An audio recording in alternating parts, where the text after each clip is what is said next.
I still remember that night in the prison vividly, as if it were etched into the depths of my mind. It was my early days as a prison guard, and I found myself assigned to a housing unit notorious for its haunting past. Death seemed to linger in the air, casting a chilling shadow over every corner. Little did I know that this night would forever change the way I viewed the world, blurring the line between the living and the dead. As the clock struck midnight, the prison halls grew eerily quiet. The offenders were supposed to be confined to their cells, yet the knowledge that they could venture out to the communal bathroom sent a shiver down my spine. Duty compelled me to face the darkness that lay ahead, to confront the unknown lurking within those concrete walls. The hours passed, and I found myself working overtime, the weight of exhaustion tugging at my eyelids. It was well past 2 a.m. when I prepared myself for the mandatory count, a task that demanded my presence in every nook and cranny of that desolate prison. With trepidation in my heart, I began my rounds, hoping for a swift and uneventful night. As I approached the housing unit's bathroom, a flickering light cast haunting shadows, dancing along the walls like ethereal specters. I watched in disbelief as an offender descended the stairs from the second level and vanished into the bathroom, an inexplicable presence in the dead of night. A wave of uncertainty washed over me, giving birth to a sliver of fear that crept up my spine. Summoning my courage, I stood at the entrance to the bathroom, my voice trembling as I called out to the mysterious figure. "What cell are you in?" I shouted, desperate to account for this unforeseen visitor.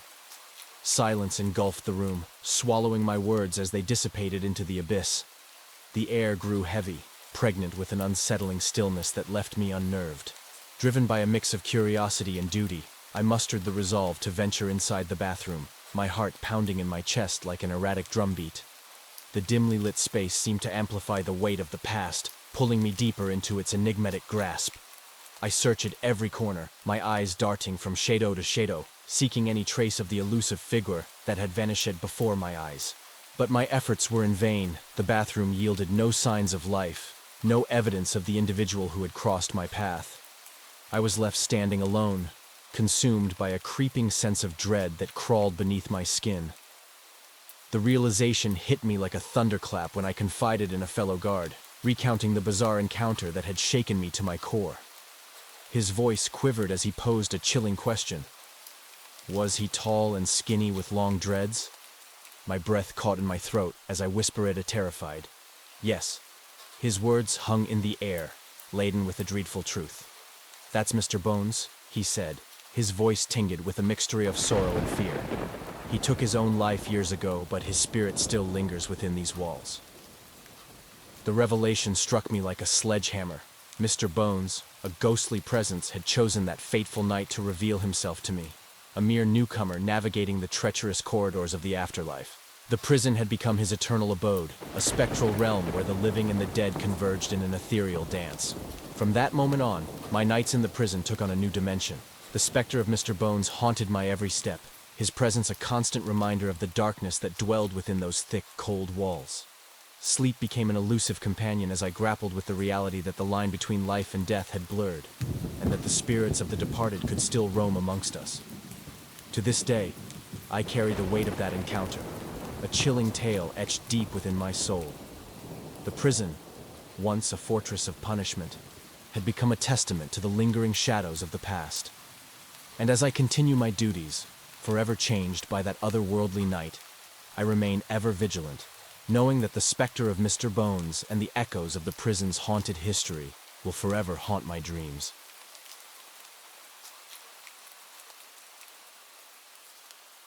As a night shift custodian at the middle school, my routine consisted of cleaning the long U-shaped wing filled with classrooms every weeknight.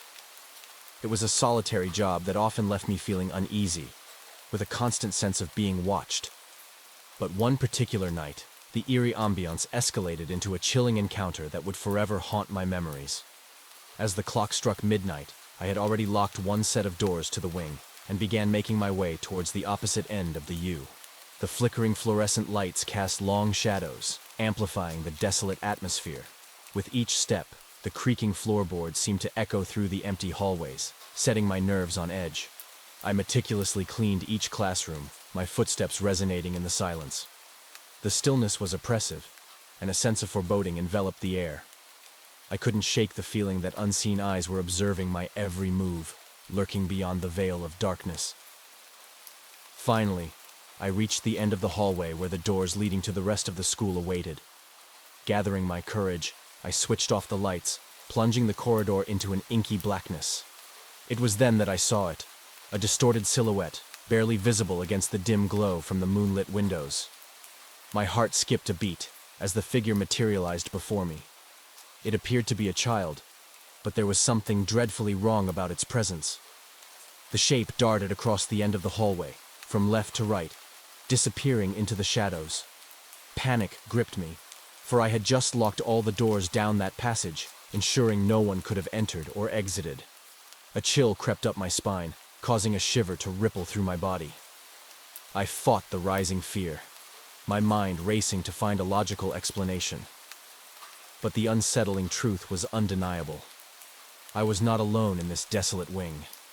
The darkness concealed a malevolent force that defied comprehension.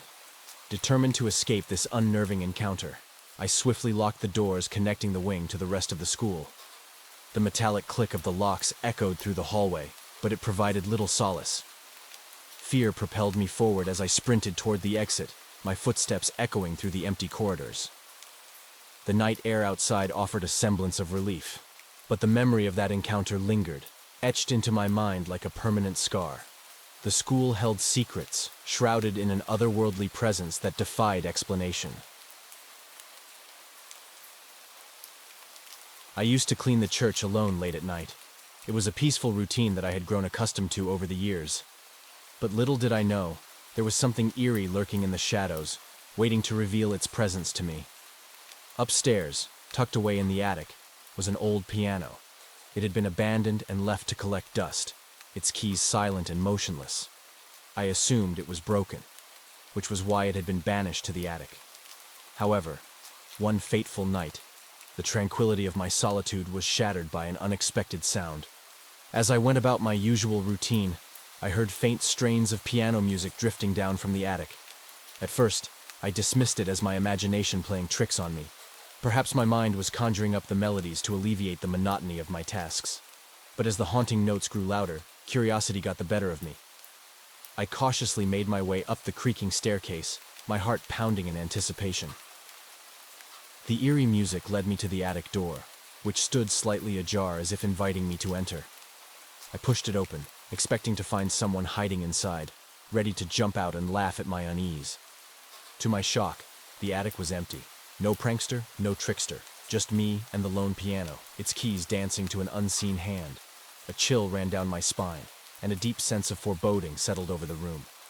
I knew then that something inexplicable was happening. As I turned to retreat from the attic, a deafening bang echoed through the space. It came from a metal door, concealed in the corner, a hidden closet I hadn't noticed before. Fear gripped me, but my curiosity compelled me to investigate further. With trembling hands, I approached the metal door, hesitating for a moment before summoning the courage to open it.